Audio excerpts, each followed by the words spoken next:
বাঙালিদের পুজোর সময় ভিড়ের সম্পর্কে তো সকলেরই একটা ধারণা আছে, কিন্তু বাঙালিদের আরও একটা উৎসব এই চৈত্র মাসে সেল, এইটার সম্পর্কে ভিড়ের কোনো ধারণা আছে?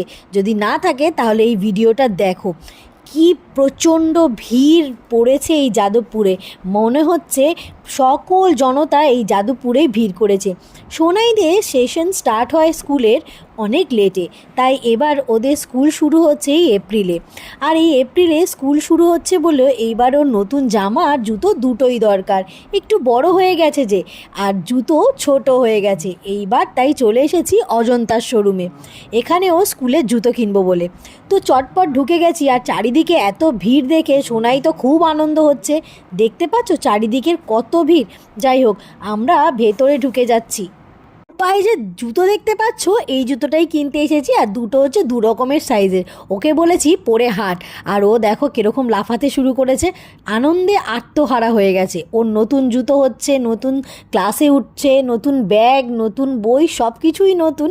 তাই ওর আনন্দ আর কে ধরে। চটপট করে এই জুতোর মধ্যে একটা ওর সাইজের থেকে একটু বড় সাইজের জুতো নিয়ে নিলাম, যাতে ওর পরতে সুবিধা হয় আর একটা বছর যেন এক্সট্রা ওর চলে। তো কেনা শেষ করে বাড়ি ফিরছি। ওর স্কুলের ড্রেসটাও কিনে নিয়েছি, কিন্তু সেখানকার ভিডিও ওরা অ্যালাও করেনি, তাই আর তুলতে পারিনি।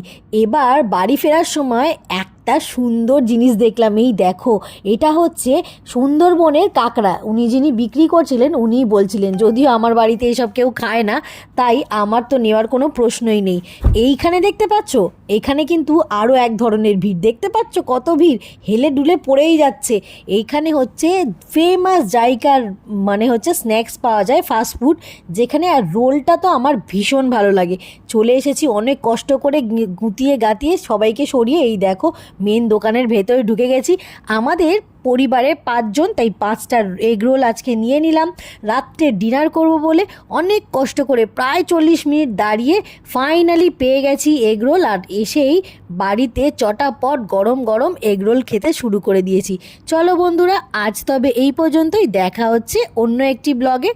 ততক্ষণ যদি আমার ভিডিওটা ভালো লাগে তাহলে লাইক, কমেন্ট আর একটা শেয়ার করে পাশে থেকো। আজ আসি, টাটা, আবার দেখা হবে।